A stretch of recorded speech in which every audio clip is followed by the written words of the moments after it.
Hi, this is KK. Do subscribe and hit the bell icon.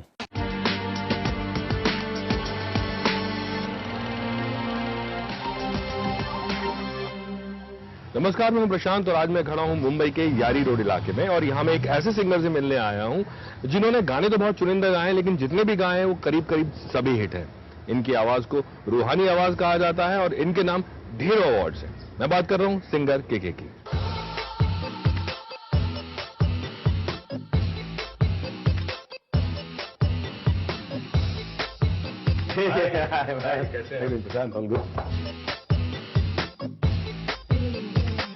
चारों तरफ music ही music है और मैं आपको बता दूं जिस शख्सियत की मैं आपसे बात कर रहा था वो है केके, कृष्ण कुमार कुन्नत। और केके के नाम से देश भर में दुनिया भर में मशहूर है केके। बहुत चुनिंदा गाने गाए लेकिन सब करीब करीब हिट।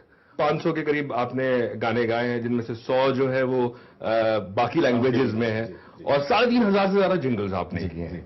तो बातचीत जारी रखेंगे लेकिन पहले आप बैठ जाते हैं। सबसे अच्छी बात मैं आपको बताऊं, देखिए ये भी जो कोस्टर्स हैं ये भी रिकॉर्ड की तरह है। कोई भी इंसान जो क्रिएटिव होता है तो वो जरूरी नहीं कि गाने में या फिल्म में, एक्टिंग में, वो हर चीज में क्रिएटिविटी लेके आए। कुछ म्यूजिक ढूंढते रहते हैं हम लोग, है बिल्कुल ना? बिल्कुल बिल्कुल, हर चीज म्यूजिक है। हाँ बिल्कुल। जी। बाहर निकले तो कुछ कहीं अगर पेड़ पत्ते दिख जी। गए, वहां पर अगर कुछ म्यूजिकल नोट नजर आया तो मैं अपनी वाइफ को बोला, देख वो देख बिल्कुल म्यूजिकल नोट बना वहां पर। लेकिन आपके बारे में बहुत सारी चीजें बहुत अलग है बाकी लोगों से। आज की डेट में जितने भी सिंगर्स हैं, म्यूजिक डायरेक्टर्स हैं, सब टीवी शोज भी कर रहे हैं, सब कुछ कर रहे हैं। आपने भी किए हैं बट आपने उसके बाद हाथ जोड़ दिए कि यार मैं ज्यादा नहीं दिखूंगा। तो मैं यहीं से शुरू करता हूं कि कैमरे से इतना दूर क्यों भागते हैं? ये दो कैमरा तो अपने दोस्त हैं तो फिर अच्छा लग रहा है मुझे। अच्छा। कैमरे से दूर भागने की वजह ये है कि मुझे लगता है कि बहुत कॉन्शियस हो जाता हूँ मैं। मेरे को लाइव शोज का कोई प्रॉब्लम नहीं है। लाइव शोज में क्या होता है, एक बार कर दिया सो कर दिया। मैंने एक ही टीवी शो किया था पहले, फेम गुरुकुल जी। बड़ा मजा आया था। जावेद साहब, शंकर महादेवन, मेरे को मन से लगा कि यार इसमें मैंने क्या कंट्रीब्यूट किया, कुछ मजा आना चाहिए, कुछ एक्स्ट्रा होना चाहिए। जब तक मेरे को ऐसे कोई फील नहीं आती तो मैं कुछ करता नहीं था लाइफ में। अगर चाहे वो गाना हो, चाहे वो शो हो, चाहे वो कुछ भी हो, जहां मुझे लगता है कि मेरे वहां होने या ना होने से फर्क नहीं पड़ता तो might as well not do it. Jingles की अगर मैं बात करूं, आपने तो आपने कौन से ईयर्स 96 से आपने शुरू कर दी थी और पहले? मैं एक्चुअली बताता हूँ, मैं जब आया था मुंबई में 94 में आया, 94 एंड 95 से मेरी जिंगल्स की शुरुआत हुई थी जी। और 96 में मेरी मुलाकात हुई थी विशाल भारद्वाज से और ए आर रहमान से। जी। तो उन दिनों एक्चुअली ए आर रहमान के लिए मैंने काफी फिल्मों में गाने किए थे। जी। सबसे पहला गाना था सपने में, गाना था स्ट्रॉबेरी आंखें। वो 96 में रिकॉर्ड करके शेखर कपूर की फिल्म बनी तारा राम पर बनने वाली थी। जी जी। वो फिल्म बनी नहीं। फिर विशाल के साथ भी मैंने विशाल भारद्वाज का काफी सारा काम किया। एक हम पंछी डाल के बन रही थी पिक्चर, पांच गाने किए, वो भी पिक्चर नहीं बनी। मैंने कहा यार क्या हो रहा है। And I was singing lots of jingles, मतलब सारे लैंग्वेज में करता था मैं, 11 languages Indian. Money used to be good. तो 5 साल जो है 95 to I would say 2000 I did what 3,500 jingles. पर 98 में Sony music was launching in India, तो वो ढूंढ रहे थे डेब्यू आर्टिस्ट। तो काफी सारे लोग थे तो मैं भी था उसमें। मेरे को उन्होंने सुना और उन्होंने कहा कि अच्छा ठीक है भाई, अच्छा है। तो ऊपर वाले की शायद दया होगी मुझ पे कि उन्होंने मुझे चुन लिया। और लेस्ली ने मेरा एल्बम किया सबसे पहला, पल पल, और वो बहुत पसंद आया लोगों को, सबने बहुत पसंद सबको किया, बहुत पसंद आया, गाने बहुत हिट हुए। पर 99 में रिलीज हुआ और 99 में मेरा और एक जबरदस्त गाना तड़प तड़प के। मैं पढ़ रहा था जब आपके बारे में, तो उसमें जो पहला गाना कुछ लिखा हुआ है वो कुछ साउथ इंडियन फिल्म कादल देशम और उसके बाद शायद कुछ हेलो डॉक्टर। Hello doctor. अरे वाह भैया, कमाल की। तो ये पहले गाने थे, ये वाले पहले? नहीं, सबसे पहले गाने तो ये सपने के थे। जी जी। और सबसे पहला गाना था छोड़ा है वो गलियां, गुलजार साहब की फिल्म माचिस में। सबसे पहले दो लाइनें की थी मैंने। लेकिन उससे और पहले चलते हैं कि दिल्ली से मुंबई आने का जब आपने सोचा, तो दिल्ली से मुंबई आना अपने आप में एक बहुत बड़ी, आप तो जानते हो। माय वाइफ ज्योति जी, उसको अक्सर लगता था कि यार you should move to Mumbai. मतलब मैं वहां पर काम कर रहा था दिल्ली में, जिंगल्स बनाता था, एडवर्टाइजिंग। पर एक होता ना, एक पूरी नहीं होती थी चाह। और मैं उस वक्त ये नहीं सोचता कि मेरे को फिल्मों में गाना है, तो मुझे लगता था कि मुंबई में आना है, मुझे अपना एल्बम करना है। मैं आ गया यहाँ पर, अपना काम जो भी था सब समेट के मैंने कहा चलो ठीक है, एक छोटा बाइक लेके आ गया। मैंने कहा वापस जाएंगे थोड़े दिनों में। उसके बाद मैं गया नहीं प्रशांत। ये पहले आदमी सोच के आता कि वापस जाएंगे थोड़े दिन। हाँ मतलब मेरे को अभी किसी को जानता तो हूँ नहीं। मैंने कहा यार कोशिश करते हैं, अपना एक दो अपने इंग्लिश के गाने कैसेट में लेके आए यहाँ पर। मैंने कहा सबको बांट दूंगा। तो जो लोगों को मिला म्यूजिक कंपनी में, उन्होंने कहा भैया बहुत अच्छा है, बहुत अच्छा है, बहुत अच्छा है, जैसे कहते हैं अक्सर बहुत अच्छा है। तो कुछ होगा तो बताएंगे। हम जब नए नए आते हैं ना तो ऐसा लगता है कि कुछ होगा तो बताएंगे, शायद चांस होगा पता चले, तो ऐसे ही सबको बोलते हैं। कितना टाइम निकला उस दौरान? मैं 3 महीने यहाँ पर था, तो ये 3 महीने ने आपको कहा कि कुछ नहीं हुआ, तो मेरे को थोड़ा एक डिसअपॉइंटमेंट होने लगी अपने आप से कि मैं यार वहाँ से जो काम चल रहा है वहाँ छोड़ के मैं यहाँ पे तो आ गया हूँ। फिर क्या हुआ, हरी जी को मैं मिला था एक बारी दिल्ली में, हरिहरन। हरिहरन, हाँ। तो वो मेरा शो देख रहे थे और उन्होंने कहा कि यार आप बहुत अच्छा गाते हो, कभी मुंबई आओ। तो मैंने कहा पता नहीं, शायद ऐसे ही मतलब प्यार मोहब्बत में कह दिया।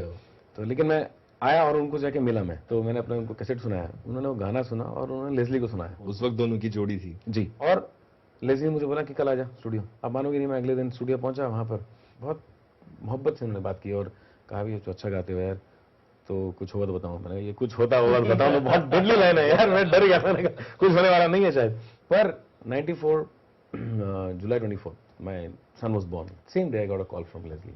क्या बात है, तो आपके बेटे जो है आपके लिए भाग्यशाली रहे। बिल्कुल, UTV, and I got my first jingle with Leslie. उसके बाद से मैंने पीछे मुड़ के नहीं देखा। क्या बात। और वो जिंगल की वजह से, आप मानोगे नहीं, जिंगल की वजह से मेरे को पल का कॉन्ट्रैक्ट मिला एल्बम का, और फिर उसकी वजह से मुझे फिल्मों में भी गाने का चांस मिला। आपने, जहां तक मैंने पढ़ा है, आपने कोई फॉर्मल ट्रेनिंग नहीं ली है। हाँ जी। और किशोर कुमार के पद चिन्हों पर आप चले हैं और किशोर कुमार के फैन भी हैं बहुत बड़े। तो वो कॉन्फिडेंस कहां से आया कि यार मैं फॉर्मल ट्रेनिंग नहीं है, इतने बड़े बड़े सिंगर्स पड़े हुए हैं, उनके बीच जाके आपको अपनी जगह बनानी है? कभी झिझकता नहीं था मैं पहले भी, स्कूल के दौरान, कॉलेज के दौरान, कभी भी ना, शौक था मुझे। और एक बार मैं स्टेज पर चढ़ गया तो मुझे ना डर होता था, ना स्ट्रेस, ना टेंशन, ना नर्वसनेस, कुछ नहीं, क्योंकि मुझे लगता था भाई यही तो मेरे को करना है, तो इससे मैं तो डर किस बात का। माइक उठाया हाथ में और गा लिए, सुर लग जाते थे भगवान की वजह, मतलब मुझे भगवान की वजह से, भगवान ने मुझे गाने का जो है ये हुनर दिया है। कब आपको रियलाइज हुआ कि आप सिंगर हैं, आप अच्छा गा सकते हैं? ये मेरे को महसूस हुआ स्कूल में। मैं दिल्ली में माउंट सेंट मैरीज में पढ़ा हूँ। पहली बार मैं स्टेज पे चढ़ा था मल्टीपर्पज हॉल में, मुझे अभी भी याद है, मैं जब सेकंड स्टैंडर्ड में था। और वो गाना गाने के बाद ऐसी ताली में गड़गड़ाहट हुई है, मैंने कहा अरे यार ये क्या हो गया। टीचर भी आके बोलते अरे बेटा तुम तो बहुत अच्छा गाते हो, ये हो। तो कुछ बात तुम्हें खुद में महसूस होने लगती है कि यार ये बात, इसकी वजह से लोग मुझे प्यार कर रहे हैं, मोहब्बत हो रही है। मुझे उस दिन महसूस हुआ कि मैं गा सकता हूँ, वाकई में गा सकता हूँ, and people can actually relate to me as a singer. और मेरे पेरेंट्स ने मुझे इंकरेज बहुत किया बचपन से। अब पेरेंट्स क्या, मतलब जब आप बॉलीवुड में आपका पहला स्टेप सक्सेस हुई, कामयाबी मिली, तो क्या रिएक्शन था? मेरे मम्मी और डैडी तो बहुत ही खुश थे, मतलब जब सबसे पहले गाना हुआ और फिर फिल्मों टीवी में आया, तो एक I think as a parent proud moment होता है जब बाकी लोग आके आपको बताएं आपके बेटे के बारे में कि हमने उनका गाना सुना और बहुत अच्छा लग रहा है। आप सुन तो रहे हो, क्योंकि आप खुद तो डिंगे नहीं मारोगे, हालांकि मेरे डैडी काफी डिंगे मारते हैं मेरे बारे में अब कम है, लेकिन वहां दिल्ली में बहुत, अरे मेरे बेटे ने यहाँ पर किया, वो किया, ये गाना किया है, तो सुनो ये वो, तो बोलते थे मेरे बारे में बहुत, क्योंकि प्राउड महसूस करते हैं। जब मैंने कॉलेज में मैंने एक जॉब भी किया था, एग्जीक्यूटिव सेल्स मार्केटिंग, बहुत ही आई वाज वेरी वाहियात बेकार सेल्स। एक ही जॉब किया था? हाँ, एक ही जॉब। जब मैं छोड़ के गया था ना काम, मैं घर जब गया तो मैं थोड़ा सा घबराया हुआ था, तो मैं छोड़ के आया और मैंने अपने डैडी को कहा कि मैंने जॉब छोड़ दी। तो उन्होंने कहा क्या हो गया है, तो तुम क्यों परेशान हो रहे हो? मैंने कहा मेरे को म्यूजिक करना है। सेड कि मुझे मालूम था कि तेरे को म्यूजिक का शौक है, I will support you, but it is your decision, but you have to work hard. मतलब उससे पहले से मेरा थोड़ा थोड़ा काम चल ही रहा था जिंगल्स का, मैं खुद निकल पड़ा, और I have never actually ever asked him for money. इतनी सारी बातें हम लोग कर रहे हैं और आपका कोई भी इंटरव्यू मेरे ख्याल में बिना गाने के पूरा होता नहीं होगा, और मैं कहता हूं कि हम पल से ही शुरू करते हैं। जरूर है। तो थोड़ा दर्शकों के लिए गुनगुना दीजिए, फिर हम आपके स्टूडियो में चलते हैं, जरूर। आपके म्यूजिक रूम में। जी। हम रहे या ना रहे कल याद आएंगे ये पल ये है प्यार के पल। चल आ मेरे संग चल सोचे क्या छोटी सी है जिंदगी। कल मिल जाए तो होगी खुश नसीबी। हम रहे या ना रहे याद आएंगे ये पल। और फिर आगे वाली लाइन, चल तो चलते हम भी स्टूडियो में। चलो ना भाई, आइए।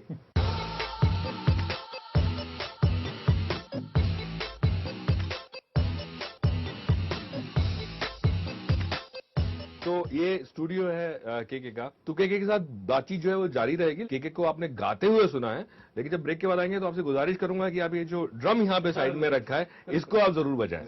ठीक है, सो बस थोड़ी सी देर में लौट के आते, कहीं मत जाएगा।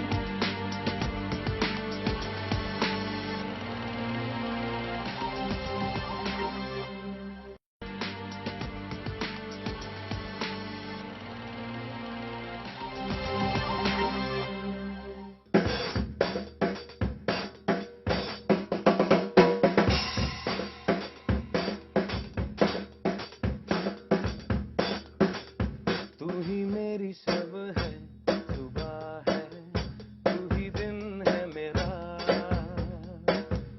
तू ही मेरा रब है, जहां है, तू ही मेरी दुनिया, तू बस मेरे लिए, मैं हूँ तेरा लम्हा,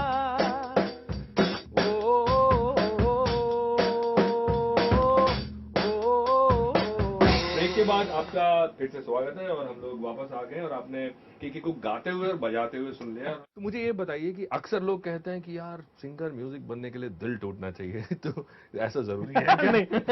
नहीं, मेरे साथ कभी ऐसा नहीं हुआ।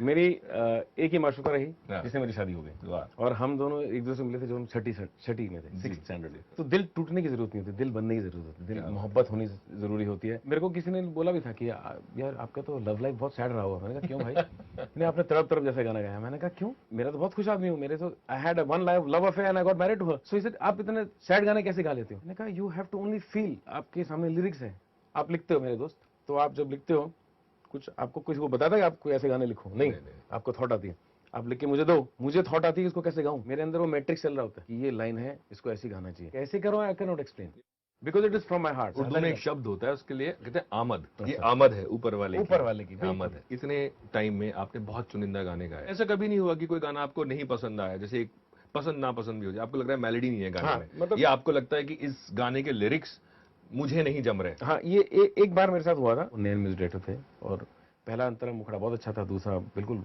अजीब सा। मैंने कहा ये क्या हो गया, फिल्म चेंज हो गई क्या? तो उन्होंने कहा नहीं, फिल्म नहीं चेंज हुई सर, वो विजुअल चेंज हुआ। हाँ, विजुअल्स अच्छा। तो उन्होंने बात की डायरेक्टर साहब से। मैंने कहा सर तो आप ऐसा करो, ये सेकंड अंतरा मुझसे मत गवाओ। तो उन्होंने कहा ऐसे कैसे? मैंने कहा नहीं, मैं गा ही नहीं सकता क्योंकि मुझसे वो फील ही नहीं हो रहा है। तो उन्होंने कहा कि ऐसा करो, आप वेट कीजिए, हम लिरिक्स को भेजते हैं, आप चेंज करवा लो। उसे चेंज किया लिरिक्स और मैंने गाया। वहां जाते वक्त तो म्यूजिक डायरेक्टर मेरे पीछे आया, सर आपने मुझे बजा लिया। मैंने कहा क्यों? मेरे सर मेरी जिंदगी का पहला गाना है और मैं खुद नहीं चाह रहा था कि वो लिरिक्स हो। मैंने कहा यार ये तो कमाल हो गया।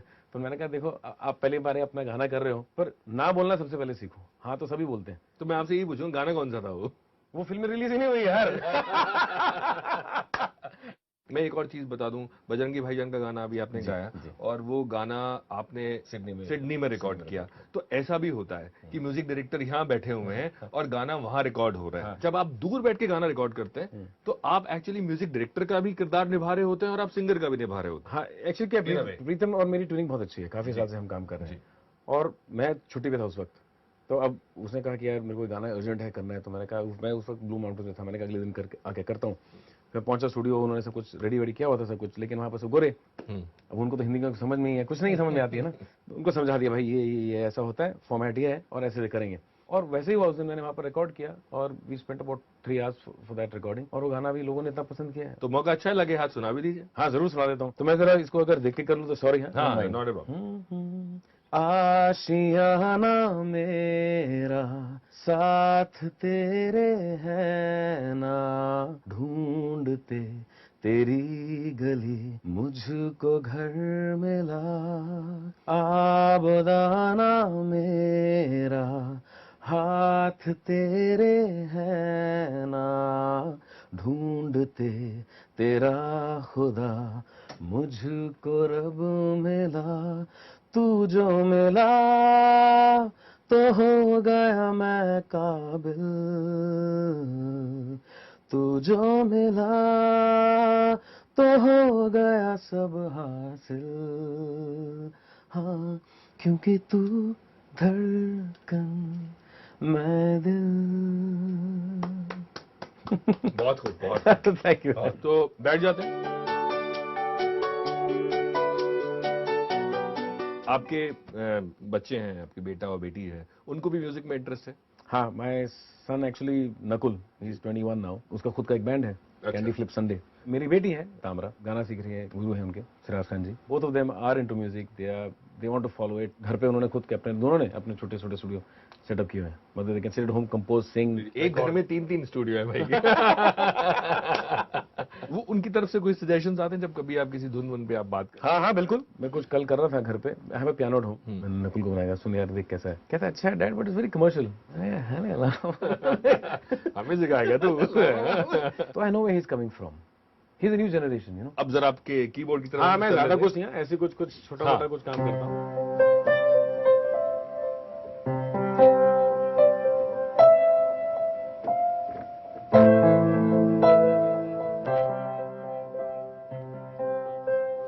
ना ना ना ना ना ना ना ना ना ना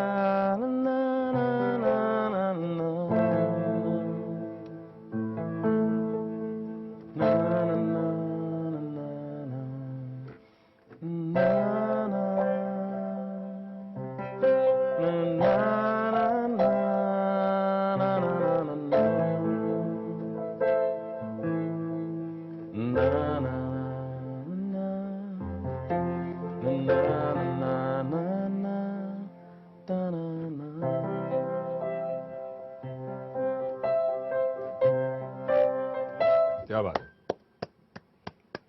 ये जो अभी हम किया है, जो ना ना ना ना, कई बार जो धुन आती है आपके पास ऐसे ही आती है। ना ना ना ना ना ना ना। You right also.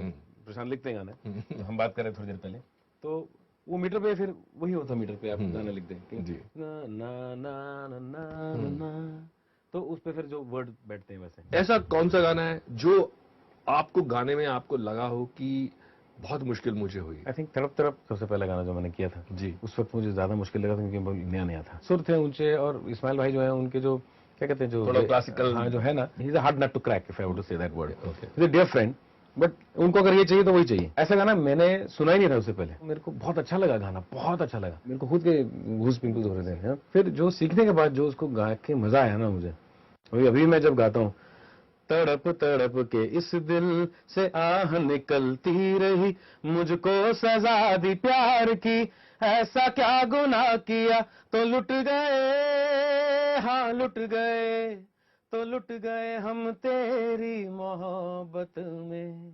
वो जो गाना का जो एक वो है ना, जो उतार चढ़ाव, हाँ, इट्स अनबिलीवेबल। ये गाना मेरे को लगा कि एक माइलस्टोन था, it was a tough song. इसके अलावा एक मैंने इलैयाराजा जी के लिए एक राग शिवरंजनी, मेरे को पूछेंगे तो नहीं मालूम, तेलुगु में गाना किया था, वो भी बहुत मुश्किल गाना था, क्योंकि एक तो राग बेस्ड।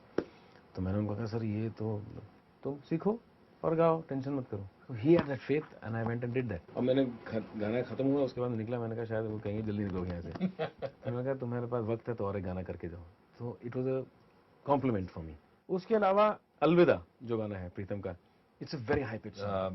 मेट्रो वो गाना मेरे दिल के बहुत करीब, अलविदा। अच्छा, जाते जाते मैं आपसे ये पूछूंगा, सिंगर्स को हिंदी सिनेमा में आज क्या मुश्किलें फेस करनी पड़ती हैं? आई थिंक आज की डेट में तो सबसे खास बात, जो नए सिंगर्स के लिए तो कंपटीशन ही होगा। बहुत सारे लोग आ गए, रियलिटी शोज के थ्रू भी आए हैं, अनगिनत लोग इतने सारे जो हैं, अभी एक एक गाना मिलता है उनको और वो करते हैं। हमारे यहाँ टैलेंट की कमी तो है नहीं कोई जी। सारे बेचारे जो है फिल्मों के जरिए आना चाहते हैं, अनफॉर्चुनेटली और कोई प्लेटफॉर्म नहीं है। उनको प्लेटफॉर्म देती है। हाँ, मैं होप करता हूँ कि हमारे यहाँ पर और भी प्लेटफॉर्म खुले जी। क्योंकि फिल्में तो इतनी बनेंगी, जो भी है बनती है जितनी, गाने तो इतने ही होंगे, तो बाकियों का क्या होगा? सही बात तो है। उन लोगों के लिए जो है, जो फिल्मों में नहीं आ पाते, there should be some platform for there also. बहुत बहुत शुक्रिया हमसे बात करने के लिए, लेकिन अलविदा कहने से पहले अलविदा तो बनता है। चुपके से कहीं धीमे पाँव से, जाने किस तरह किस घड़ी आगे बढ़ गए हमसे राहों में, पर तुम तो अभी थे यहीं, कुछ भी ना सुना कब का था गिला, कैसे कह दिया अलविदा।